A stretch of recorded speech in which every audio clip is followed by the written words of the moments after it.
Ao dizer que sente pena da cobra que foi usada na tortura jornalista Miriam Leitão, Jair Bolsonaro se comportou como um réptil repugnante, venenoso e atroz. E o filho que o imitou também.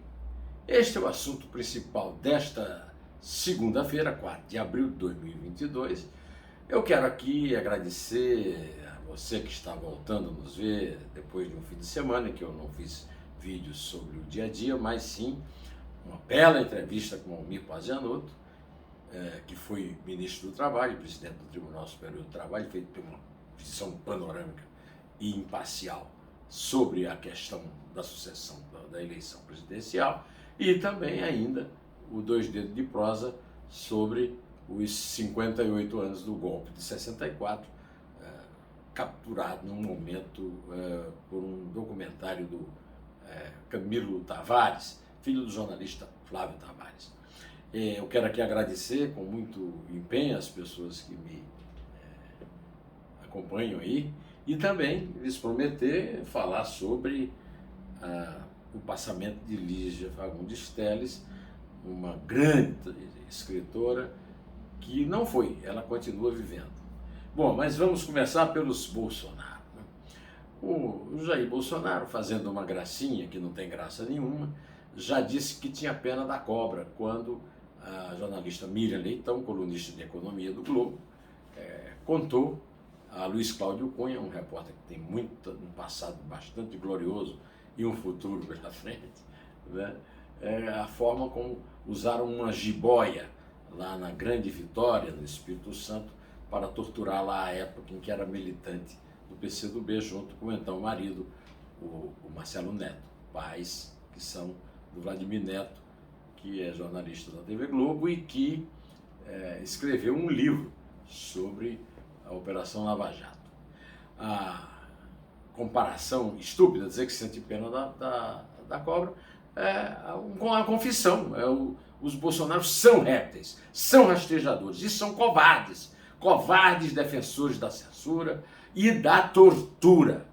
Ou seja, seres desprezíveis, como são as serpentes desde a Bíblia. São serpentes em forma humana, tá?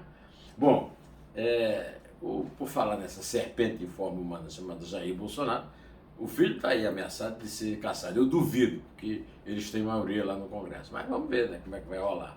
Merecia a cassação. Isso não é brincadeira que se faça, não é humor não, tá? Bom, mas o Bolsonaro trata a Petrobras da forma mais desprezível possível, né? Primeiro escolheu para o conselho diretor o presidente do Flamengo, que está passando por uma fase ruim, por boicote dos jogadores ao técnico português.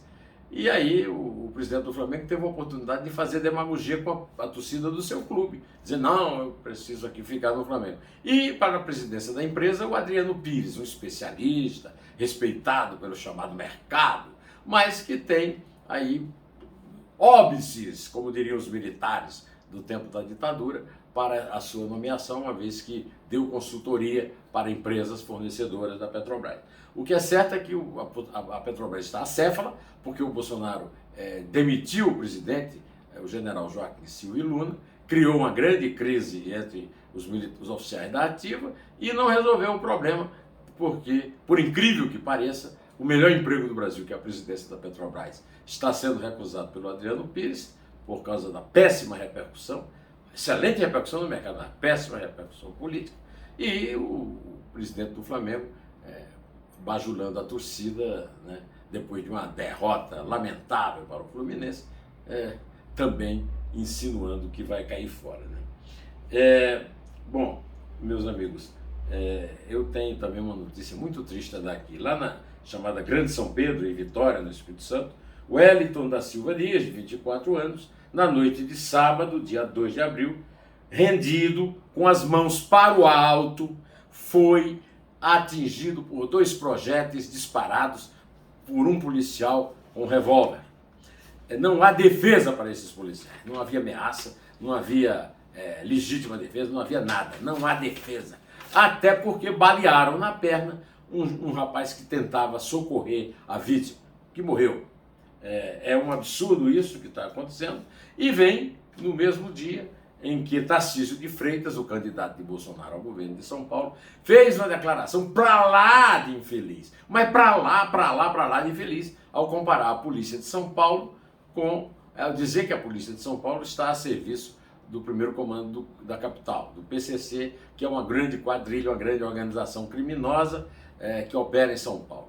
Trata-se de uma afirmação que ele não pode provar, ele não apresentou, não contou nenhum número, olha, existiu uma conexão em tal lugar, houve claramente um determinado atentado que foi a polícia fazendo o jogo do PCC, não. Ele simplesmente ouviu fuxicos, futricas, fake news de oficiais bolsonaristas da Polícia Militar de São Paulo. Eu avisei ao então governador João Dória que a polícia estava contaminada por bolsonaristas, a Polícia Militar, e agora vai passar a campanha toda explicando essa enorme bobagem, essa tolice criminosa que ele fez com essa declaração acusatória sem provas. Tarcísio de Freitas foi tornado ministro pelo Michel Temer, mas tem sido apontado como um grande baluarte do bolsonarismo, tanto que é o candidato a governador de São Paulo, segundo as pesquisas, com chance de ganhar, uma vez que enfrentará o candidato do PT, Fernando Haddad, que tem a apresentar no seu currículo o fato de ter sido o pior prefeito da capital de São Paulo de todos os tempos. Também hoje, o jornal O Globo publicou um artigo muito interessante de nosso querido amigo Fernando Gabeira, que já inclusive compareceu aqui no Dois Dedos de Prosa, num domingo desses aí. O Fernando Gabeira, o título já é convidativo, né? Stalinismo pós-moderno de Putin nos matará aos poucos. Esse é um dos temas também aqui do nosso comentário, de vez que o mundo inteiro está arrasado, está decepcionado, terrivelmente chocado com os cadáveres abandonados pelos invasores russos nas grandes cidades da Ucrânia, e que eles não conseguiram tomar de assalto Kiev. Mas são cenas chocantes que provam aquilo que o Putin disse, que que o Biden disse, que o Putin é um criminoso de guerra.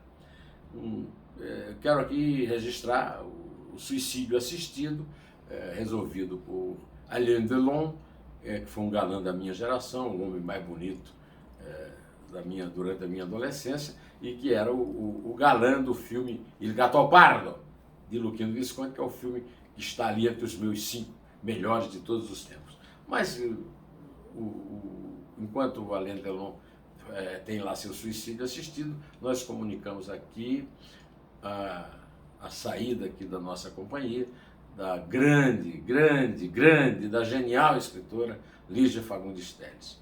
Lígia nos deixou 22 dias antes de completar 99 anos.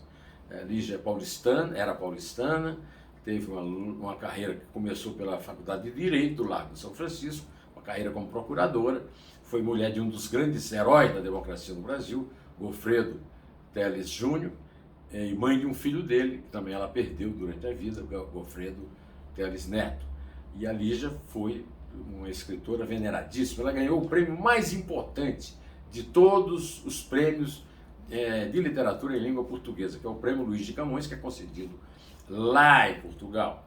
A Lígia tem um talento extraordinário para o conto, para a síntese, para narrativas curtas, mas também fez romances como Ciranda de Pedra, que foi tema de novela da TV Globo.